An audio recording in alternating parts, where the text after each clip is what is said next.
Hi. There we go. Okay. Hi, everyone. I'm Sean Nolan, and that is Sydney Kushner, and we are here to present on networking, a powerful tool for stepping into your career.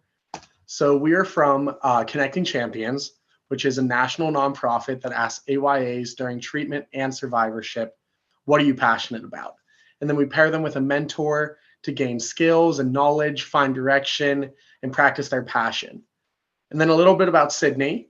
Sydney is the founder of Connecting Champions. He started this organization as a 19-year-old in honor of his friend Lauren. Sydney graduated with a degree in applied mathematics from Brown University and was named a top 100 student entrepreneur in the nation by Stanford University. In 2021, he gave a TED talk, how one question can forever change the life of a young person with cancer. He has been honored in Pittsburgh's inaugural class of 30 under 30, featured in Harvard Business Review and Forbes, and highlighted as a guest writer in Pittsburgh Magazine. Sydney has presented at 5 national conferences and 1 international conference. And then I'm Sean Nolan, the assistant of everything at Connecting Champions. I just graduated with a bachelor's degree in applied journalism and a master's degree in organizational leadership from Robert Morris University in Pittsburgh. I'm a cancer survivor and former participant in Connecting Champions. In 2021, I co-presented with Sydney at a workshop at Stupid Cancer's CancerCon on the power of networking. In addition to Connecting Champions, I've worked for Make-A-Wish Greater Pennsylvania and West Virginia and UPMC Children's Hospital Foundation. Now, what is networking? Why is what we're talking about so important? Networking is the process of making connections and building relationships. These connections can provide you with advice and contacts, which can help you make informed career decisions.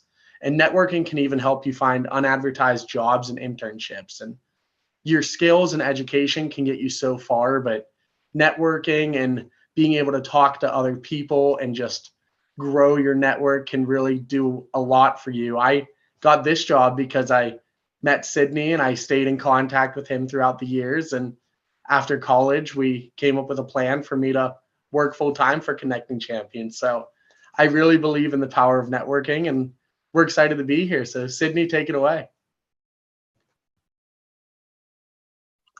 Thanks, Sean. So I wanted to walk through the different topics that we'll be covering today. And networking is a pretty giant word with a pretty giant concept. And as Sean talked about, it's a little bit vague when we talk about networking. What does that mean? Where do I start? How do I continue to do that? How do I do it in a way that doesn't feel transactionary or in a way that feels disingenuous?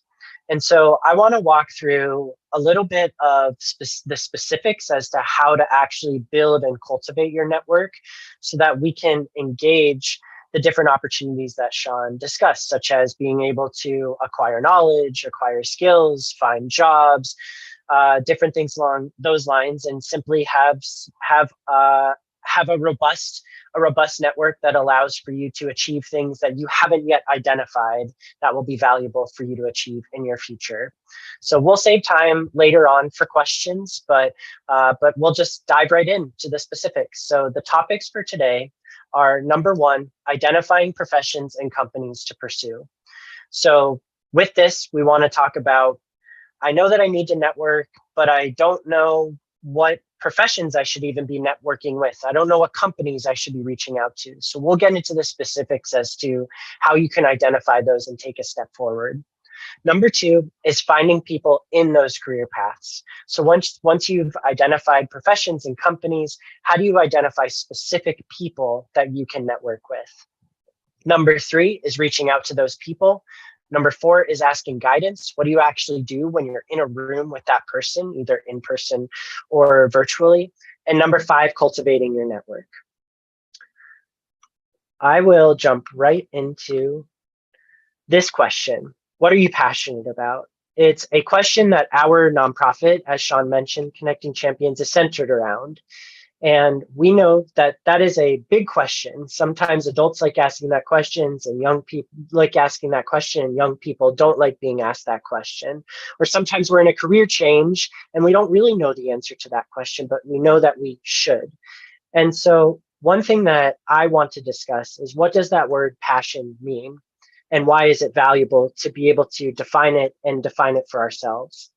The reason why we use the word passionate and not say what career field you want to be interested, what you want to go into, is sometimes we don't know necessarily that career field right off the top. And so we'll ask ourselves and others, what are the things you love to talk about? What are the things that when you open a book and you see this, or you're looking in Netflix for a TV show or documentary, you see something and it piques your interest, your ears perk up and you say, oh my gosh, this is awesome. What's a subreddit or a group that you're involved in where you get really excited to chat with others about something that you love? Because chances are, if you love something, someone else loves that thing too. And the more that you're able to discuss that and identify different people in that group, in those groups, the more you're going to be able to pinpoint specific professions that you can step into. And that's what's really important, is that if I say I'm passionate about music, where do I start? If I do I become a musician? Do I become a producer? Do I become X, Y, or Z? It can be hard to know where to start. But the more that you're able to pinpoint what your interests are, the more obvious and visible the different paths forward can be. So let's start with that example. Step number one, we have determined that we're passionate about music. How do we identify professions and companies to pursue? So I'm going to step away from the slideshow for a moment, and we're actually going to walk through this. And I'm just going to type into Google music professions. And what I would recommend is looking for sites that are credible. And when we say credible, it's going to typically be something that you recognize, whether it's a magazine or a university or a college or a professional organization, something you recognize, because then you know that this is a place where they have done the research, they've studied, and they're going to be able to give you a comprehensive understanding. So in this case, I'm going to scroll down and say, oh, Berklee College of Music. That's a fantastic music conservatory in Boston. I'm going to click there for top 10 careers in the music industry. And this gives me an opportunity to read about some of these options just on a very basic level as I'm trying to understand. Some of us may already know this part and we'd be able to skip to step 2. So stay tuned for that. But I just wanted to walk through this quickly for some of us who don't necessarily know different professions. So Sean, for example, if you're interested in music and you're telling me you want to be a musician, but you're not sure you have the talent to do that, but you still want to be in music, there are all these different professions that maybe I hadn't heard of. A recording engineer, but then I read about how they're responsible for capturing sound and manipulating it in the studio. And all of a sudden I can start seeing myself in that world alongside musicians, artist manager, tour manager, music teacher, booking agents, etc. So I'm going to start by saying, for this example, I'm interested in being a music producer. And it's not that I'm committing right now, the rest of my life, I'm going to be a music producer. But with the power of networking, I can accomplish a few different things. One, I can, if I already know what I want to go into, I can meet with that person and make sure I'm taking all the necessary steps to become a music producer, and then step right in. Everything from what's on my resume, what should be on my resume, to what skills do I need to have, to how do I find specific job openings. But I can also do the opposite, the other side of networking, which is, I don't know if this is for me, but I'd like to learn more, but I don't know anyone who does this. And I don't think I want to take the leap yet and apply for jobs without really knowing what this could look like. So ideally, I'd like to just meet a couple of people who do this and can help me figure out if this is for me.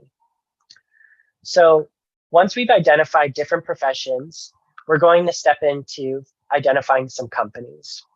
So I'm going to say music producer in Chicago. And I'll be able to see just different, I'm looking here for different companies. So maybe I'll actually type music production company, Chicago. And I see a handful here.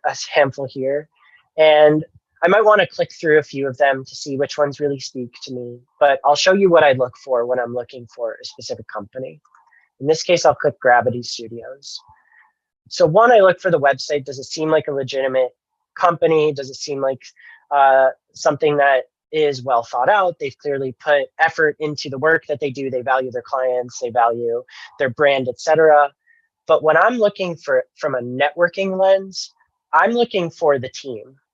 I want to find a website that specifically lists the team that works at that company. And I say that for two reasons. One, by looking at the team, I can look at the title and see if I want to work in music production, what are the types of specific professions that people have if they want to work for a music production company. So I see one person, he's a music producer, and he's a mixing and mastering engineer. Another is a studio manager, composer, and producer. Another is a recording and mixing engineer. Another recording mixing engineer. Another recording and mixing engineer. And then we have a recording engineer and a music producer. So all of a sudden I've identified I want to go into music production, but now there are even more specific jobs that I can look at and say, okay, now I have a little bit more of a library that I can read about, that I can choose from to decide if it's for me. So I can read these different descriptions of the people who are on this team, and again, get a sense of who is a person that I feel like I could connect with. And you can look at everything from what their interests are to what they do day to day to maybe some non professional related stuff that they have in their job, so that you have identified something that you can connect with them. So I'm trying to find a good example of that, but here's someone who talks about how they played in middle and high school and sang in many ensembles. So that's not necessarily related to their job, music production, but if I'm someone who also was in my high school musical, then all of a sudden when I'm reaching out to this person, and we'll get to those steps too, I have something that I can talk about that's not just tell me about your job. I can actually build a relationship. So the last thing I want to do is, when we're looking for in this step for potential companies or narrowing down specific professions, I can actually go to a job board and I will say, I want to be a music producer. I'll type this in the job board, and I could specify in Chicago, or I could specify in another location, or in this case, I'm just doing across the country. And I'll be able to see all of these different opportunities. And this is great, not because I'm ready to apply right now, but all of a sudden I can see different titles for what people do who are interested in these professions, different companies. And I can just, again, start reading and saying, okay, music producer, audio engineer, what are the responsibilities of that job? How much does it pay? What would the benefits be? What are the schedules like? I can just start looking at different companies. What is Live Nation Entertainment? What do you do in that role? What is required in terms of skills and knowledge and education? Now that I've identified different job titles, I've identified different companies, either locally or nationally, I would recommend looking at small business, everything from small businesses to large businesses. You can break it down based on remote versus in-person work, stuff like that. Now we can move to step 2. Step 2 is finding people in those career paths. So I'm going to hop back out, and I am going to work through those people and work through this step. So I would recommend a handful of different ways where you can actually connect with people in those paths. So in this case, I'll start with the company that we've already identified, Gravity Studios. Or if there's something else over here that you found in a job board that seems interesting to you, you're not ready to apply, or you are ready to apply, but you want to strengthen your application by having an internal connection, then you can do the same thing where you're looking up this company and going to their About Us or Meet Our Team or whatever it is called on their page. And I would recommend actually going directly to that page and seeing if there's contact information. Are you able to, in some cases, you can click on the person's name, or they'll have at the bottom a link to their email. So let's see. So this is the next person. So in this case, they do not, but that's okay. We'll talk about that in a moment too. But in others, you'll be able to just email them, contact them directly, connect with them on LinkedIn, etc. If they don't have that immediately, you can go to the contact us page or to the contact us email. And even though it doesn't have a name attached, you can email info and we'll have some sample emails that you can send so that you have blurbs that you can work with. But you can say, hey, here's who I am. I saw, hey, Danny, that you're a recording engineer and a music producer. You're interested in Nirvana. I love Nirvana too. I'd love to connect. And all of a sudden you've identified someone, you found a way to connect with them. And not everyone will get back to you. Sometimes networking is a brute force method, just reaching, it's a numbers game. You want to reach out to as many people as you can. So to continue, using the Our Team or staff pages, going to the contact us pages or looking at the contact us email address, which is sometimes at the bottom, or get in touch is over here. You'll see information there. I would also recommend looking into your alumni networks. So if you are in high school or graduated high school, if you're in a trade school or graduated trade school, college or university or graduated college or university, look in those networks to see if there's an alumni job board or an alumni network that you'll be able to tap into, because typically those networks will have contact information for anyone who's also an alumni from your school or from your whatever it may be. And so those are really strong connections, because anyone that goes to your school, you have that immediate connection, you have that tie, something that you can share. The next thing I would mention is guidance counselors. If you're younger and you're in high school, reach out to your guidance counselors, because they might have connections to specific programs, specific companies, specific alumni, specific groups that they can help connect you with. One other thing is live networking events, going to fundraisers. So when I say networking events, I don't necessarily mean something that's called networking event. There are different events that you can go to where there are opportunities for cocktail hours, mingling. It's an outdoor something or other. It allows for you to develop connections to different people. So if you're seeing that there's a conference in town, or you're seeing that there's a concert in town with a happy hour beforehand or something like that, show up. Just walk around, introduce yourself, and express your excitement, and you'll be able to start building your network in that sense.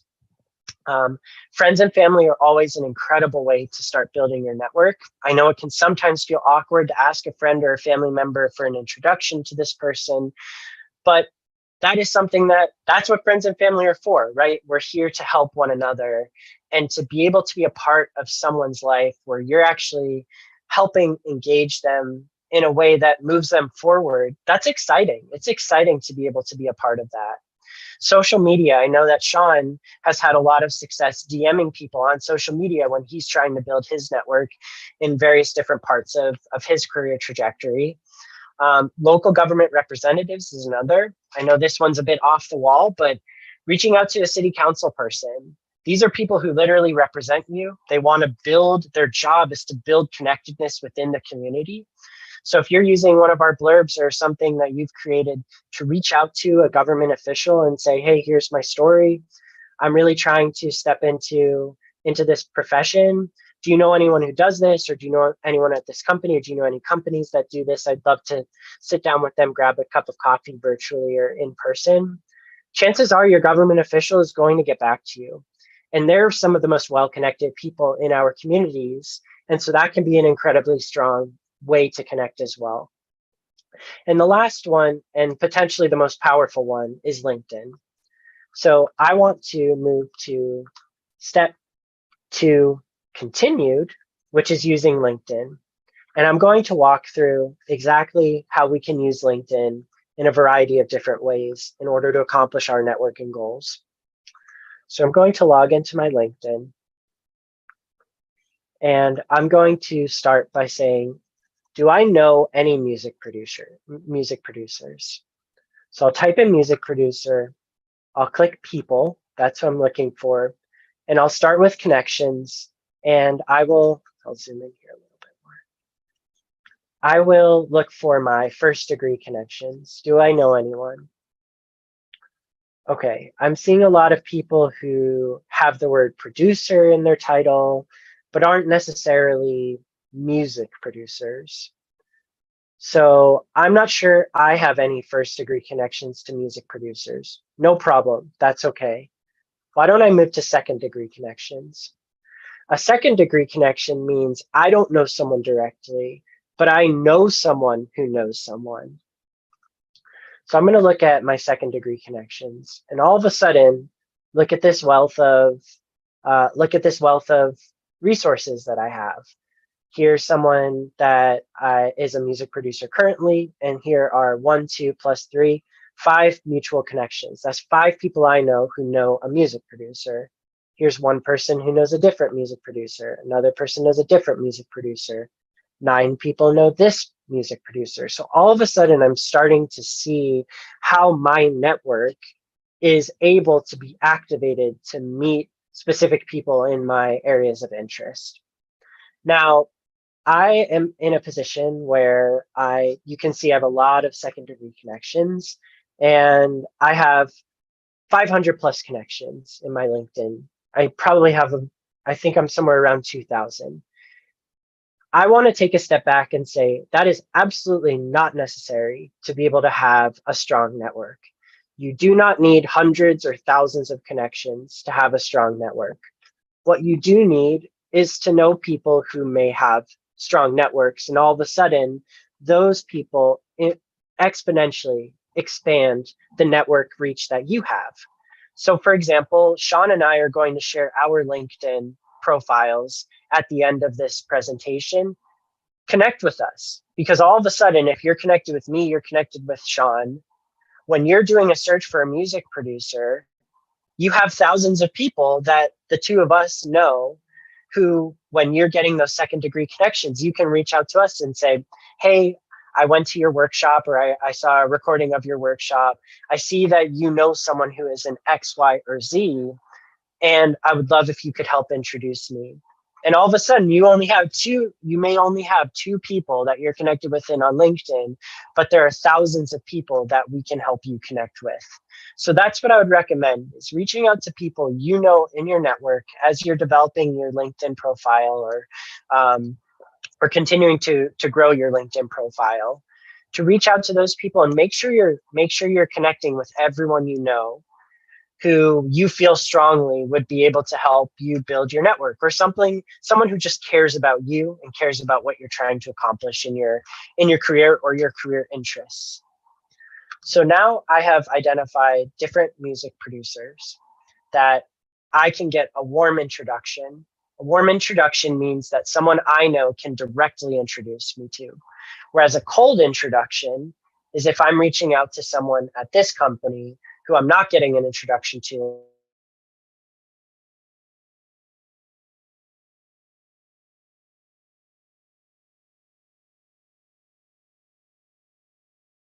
Let's say I don't have any second degree connection, I don't know anyone who knows anyone. Well, what I can do is I'm going to reset my search filters, and I'm going to start doing this by with Chicago, greater Chicago area, show results. And all of a sudden I'm seeing, again, a whole list of music producers. And this is great, because now I have a group of people that I can start networking with. And the ways that we can do that is by connecting with them. So I can click connect, and I can add a personalized invitation to Darrell. And I can share a little blurb, only 300 characters, keep it really simple. Again, we have some blurbs that you can start working off of as templates. Or I can just message them directly. In this case, it's if you have LinkedIn Premium. I don't think LinkedIn Premium is necessary, because you'll see a lot of these you have the ability to connect with a note. So if you have it, great. You can just send a longer form message. But again, I don't think that's necessary right off the bat. Okay, let's say I have I've looked at this, but I want to look for some more connections. I can reset again. Another recommendation I have is to look at your schools. So I mentioned looking at alumni networks. Maybe the alumni network at your high school or your college It isn't really active. It isn't very large. But in LinkedIn, it's really easy to search. So I'm going to go to schools. And for me, I went to Brown University. So I'm going to type in Brown University and show results. And here we go. Here's a bunch of music producers, a whole list of music producers who went to my school. And if there's one thing I can recommend with networking, it's identify a unique connection between you and that person. What is something that you can put in the title that shows that we care about the same thing? So for example, if you're getting an email, the subject line is the most important part of the email. So if I just put in the subject line, want to connect, I'm much less likely to be able to connect with that person because I've established no reason right off the bat. There's no engagement. I'm not being able to develop that relationship at all. It's just completely, it's just vague. It's not interesting. Whereas if I find someone and I'm able to see that they went to the same school as me, I can say in my email, Brown University connection. And if they see their college, their university in the subject line, they'll say, oh, cool, I want to open this. This is something I recognize. And the same thing happens with LinkedIn is if you connect with them, you can say, hey, I'm also a Brown alum or I'm a Brown student. And I'd love to connect. And again, here's some information. So that's one that I would recommend. The last one that I would recommend is, this might sound a little bit silly, but what's another way that you can develop a connection with someone? It's the place you live, right? We're proud often of the place that we live or the place that we used to live. So in my case, even though I didn't go to the University of Rhode Island, for example, I have Rhode Island pride because I lived there for 4 years. So if I type University of Rhode Island and I show the results here, now all of a sudden I have a whole new list of people that I can connect with who have a connection. So instead of saying Brown University connection in that subject line or in the connect box, I can say Rhode Island connection. And it's a little bit weaker, right? Because it's not as pinpointed of a connection, but it also is a connection that is more than just, I would like to connect. So that is LinkedIn in a pinch, at least. There's a lot more specifics about, you can also, let's say you've pinpointed a specific company. I'll reset the results. And I want to look at Gravity Studios. That's what we were looking at before, not Gravy Studios. Gravity Studios, we have a music company. So here's Gravity Studios. I can go to the people and I will see all these people that I could potentially message who work at Gravity Studios. Let's say I'm looking at something much larger like Live Nation. We saw Live Nation in Indeed, I believe. Yeah, over here. So we can go to Live Nation and I can see, okay, what's interesting? I can see in people, here's a bunch of people that go to Live Nation. I can search here as well. So maybe I'll say Brown University.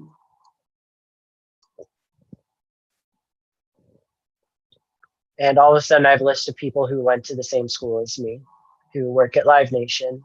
So again, there's lots of different ways that you can use LinkedIn, but at the end of the day, what it's valuable for is pinpointing specific connections to people that either ideally you can get a warm introduction to through someone you know, or that you can reach out on a cold introduction, but you have a connection, something that draws them in, that will simply have them open and read your note.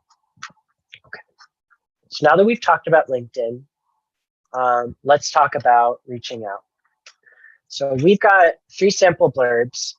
We kept them really broad, and we'll talk about how you can personalize them a little bit. But we'll just quickly go through these, and we can share the slides afterwards too for anyone, or upload them for anyone who might be interested in these.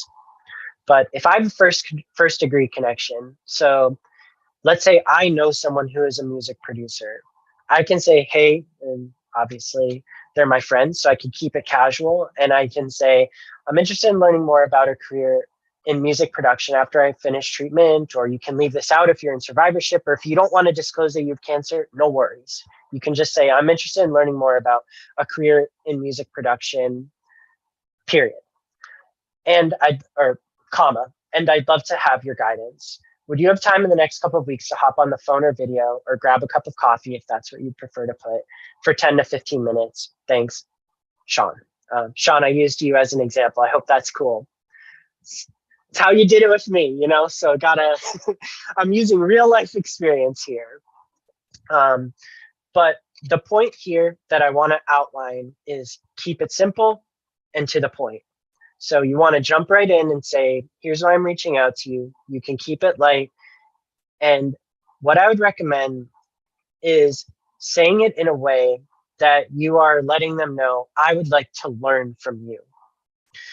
Because if we step back and say, we think about times when someone's reached out to us and said, hey, I saw that you took this class. Would you recommend it? Or what did you think? Or I saw you went to this school. Would you recommend it? Was it a good school? Or what would you recommend? How do I apply? What should I make sure to have on my resume? Or I saw that you did X, Y, or Z. Did you enjoy it? Right? Or could you provide me guidance? When someone reaches out to us and says like, hey, I saw the thing that you do or that you did, and I think it's awesome, and I would love to get your help, or I'd love to hear about your experience. It feels good. Like, it feels good to be able to meet with someone and say, yeah, here's my experience. Here are my recommendations. I totally go for it. Or like, I didn't really love it. I would recommend doing something else. When you're reaching out to someone for help, you don't need to just say, I need help. Can you help me? What you can say is, I love what you're doing, or I saw that you're doing this. I find it so interesting. Can you give me some guidance? Because we as humans, we thrive off of those types of relationships. They make us feel good because someone has done that for us in the past. And so it feels good to be in a position where we can do that for others. So every person has networked in some capacity, whether they've done it intentionally or not intentionally. By doing that networking, it helps you find jobs, it helps you learn more about what you might be interested in, et cetera. We've already discussed that. But by getting to where we've gotten to, by recognizing that we have benefited from networking, or that everyone has benefited from networking, when someone comes up to us or we go to someone else, there's that pay it forward or pass it along mentality that is so valuable and that is worth diving into and worth investing in, because it can be awkward. It feels awkward. Again, we talked about this at the top. It can feel transactionary. But you don't have to worry about giving something in return, because what this is this is a waterfall that goes through the history of humanity. Is every one of us is helping the people after us.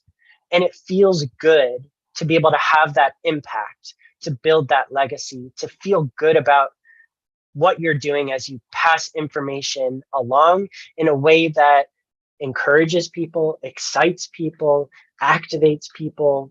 So if you think about it that way, as this is an opportunity for me to learn from someone and to give them an opportunity to teach, which we all feel good about, then I can benefit. And then 5 years, 10 years, 20 years down the road, I'll get to do the same thing. That's how you're paying it forward. That's how it goes. It's not in both directions. It's in one cascading direction. It's a waterfall of networking. That's how I like to view it. So the second degree connections, this is, again, someone I know who can introduce me to someone they know. I can say, hey, so-and-so, again, you can keep this informal because we know the person that we're reaching out to. I'm interested in learning more about a career, etc. We went through that part. I saw that you're connected with this person on LinkedIn.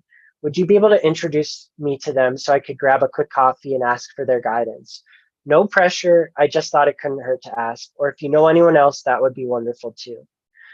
Those last two sentences are the key additions for a second degree connection.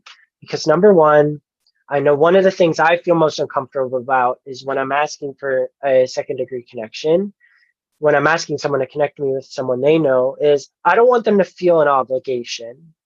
And I don't want them to feel like they have to say no, because that can be awkward. That can put them in a hard position too. So that's why I try to give them what we call an easy out. Just give them an easy out, so that if they don't feel comfortable with it, now's not the right time. They don't actually know that person super well. They haven't connected with them in a long time, whatever it may be, that they can say, actually, no, or they don't even have to say no. It's like, actually, that I can't do that right now, but I'm glad you reached out. If I know anyone, I'll think of, I'll keep my ears peeled, or my ears open, my eyes open. But then that second sentence, in this case, the last one, is also really key, because it's saying, if you know anyone else, that would be wonderful too. Because sometimes I'll identify someone on LinkedIn that I see that they're connected with, and they'll not have a strong connection, or they'll say, oh, actually, this person would be even better. I'd love to introduce you to this person. And it activates the wheels start turning in their head, where they start thinking, okay, so I'm reading this, they're interested in a career in music production, and who do I know that might be able to be in music production? And then they can provide an introductory email and say something similar to what we said in the first degree connection, which is, hey, so-and-so, I wanted to connect you with my friend, I wanted to connect you with my cousin, I wanted to connect you with my student who is interested in learning more about the work that you do. Would you mind meeting with them? Okay. Then there's the no connection, or it's an alumni connection, the location connection, like we talked about at LinkedIn, in the LinkedIn section. And this is where, again, you can leave out your diagnosis, you can leave out that you're going through treatment, or that you're in treatment or survivorship, whatever. You can leave that out. I just put that in here as an example of how Sean and I connected. But in this case, this is where you want to pinpoint what is the unique connector between me and this person. So in this case, let's say it's a Rhode Island connection for me.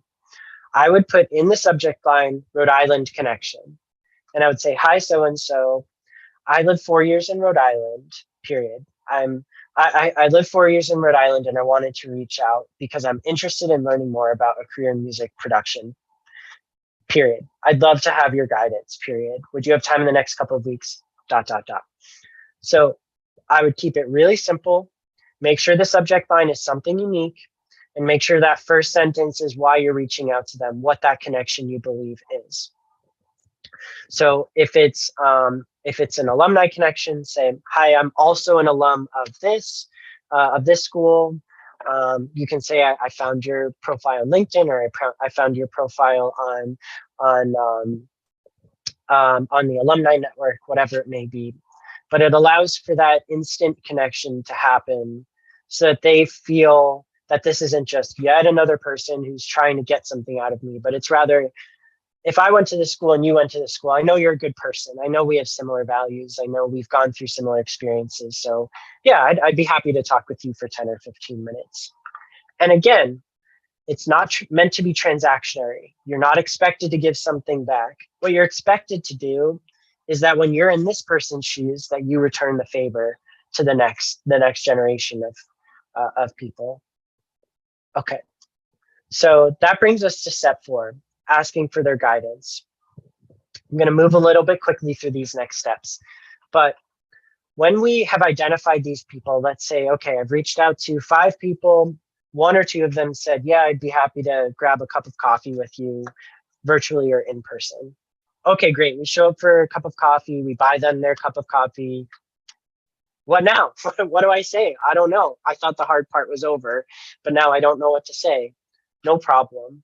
We have a list of questions that you can use when you're reaching out.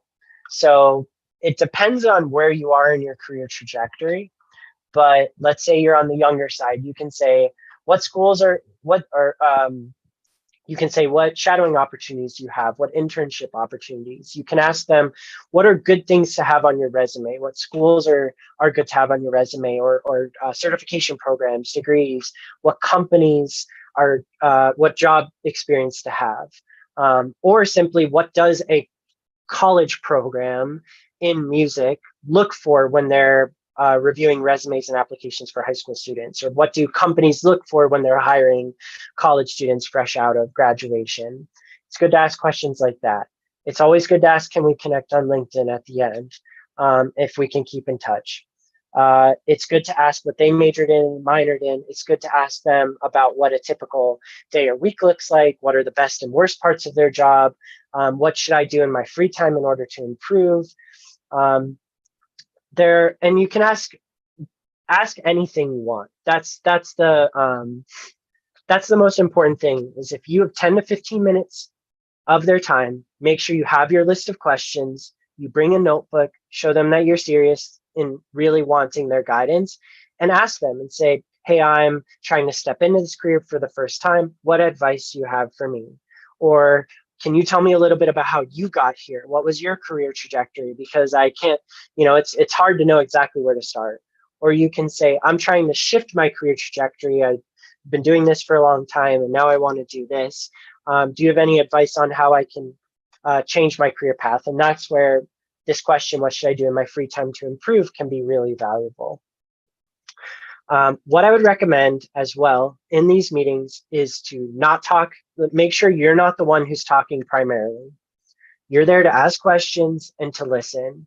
You want to make sure that you're using this time valuably to show them that you care about what they have to say.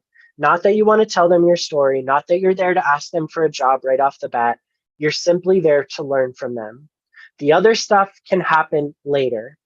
So once you finish that time, that coffee with the person, it's good to ask them, is it okay if I connect with you on LinkedIn? I'd love to keep in touch. Is it okay if I reach out to you again to share some updates in a few months? And then asking, is there anyone else? This last question is key. Is there anyone else that would be good for me to talk with? Because all of a sudden, that's how your network grows, is you meet one person and that person introduces you to more people. And then your network starts to build.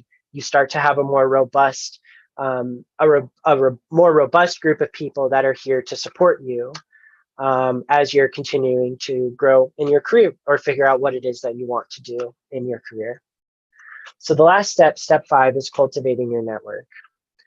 After you've started to meet with people and you know what it is that you want, that's when you can start asking for what you want. And you want to be careful about this. You don't want to simply say, can I meet with you because I want to ask you for a job? Or you don't want to just sit down and say, can I have a job? You want to be able to develop your network through relationship building first, so that then you can transition to asking for things in terms of jobs or internships or connections to others, different things along those lines. And what I would recommend is to do a couple of different things. One, I would recommend following up with people to share updates after you meet them. So that question I mentioned earlier, is it okay if I reach out in a few months? It's really important that once you meet with someone, that you continue to build that relationship and keep it fresh. The way to keep it fresh is to simply give them updates as things are happening. So if they give you a recommendation to look at these schools, if they give you a recommendation to practice this thing or work on this certification, 3 months later, let them know, hey, I was so glad you recommended this. I just shadowed here, or I just learned this new music production program, or I just started the certification process for this thing, or I just bought this book and I started this book that you recommended to me. It shows to them that you, again, value the things that they've said, and also it allows for you to stay fresh in their mind. So let's say you have met them for the first time, you followed up with them at 3 months, at 6 months. It doesn't have to be exactly 3 months, exactly 6 months, but I would recommend about 1 to 4 times a year.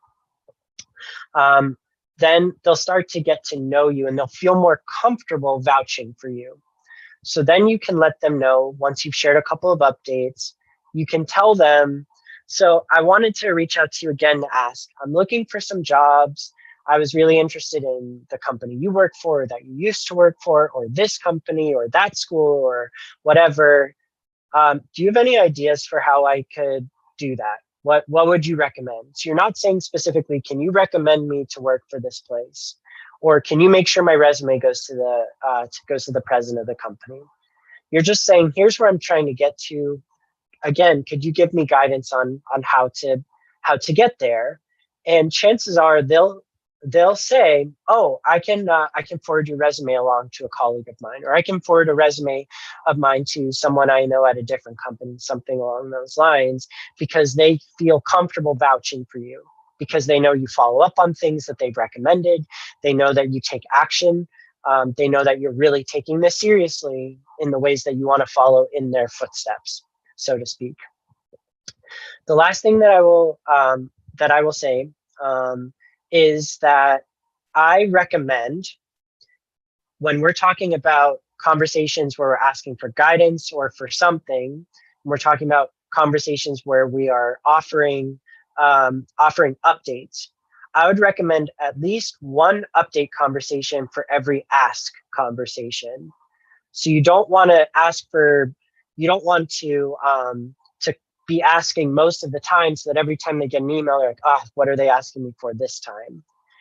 If you're making sure that you're just giving them updates with no ask attached to it, as frequently, if not ideally more frequently than asking them for things, then it shows that you are valuing the relationship first and not just the asks.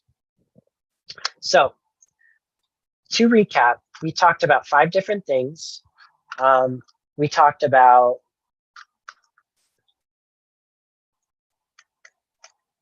identifying professions and companies to pursue. We identified, once we've done that, we've talked about finding people in those career paths, reaching out to those people, asking for guidance, and cultivating your network. So I want to leave it now to say a couple of things. One, please connect with us on LinkedIn, both Sean and myself. And if you have further questions, if you want us to help as you're building your network, whether it's you see someone that we're connected to, let us know, reach out. If you have more specific questions, I know we're only able to get to a broad level of LinkedIn, of networking. If you have more specific pinpointed questions, reach out. I'd be happy to grab a cup of coffee with you virtually for 10 or 15 minutes or even more, as would Sean. So feel free to send us an email, LinkedIn message, whatever it may be.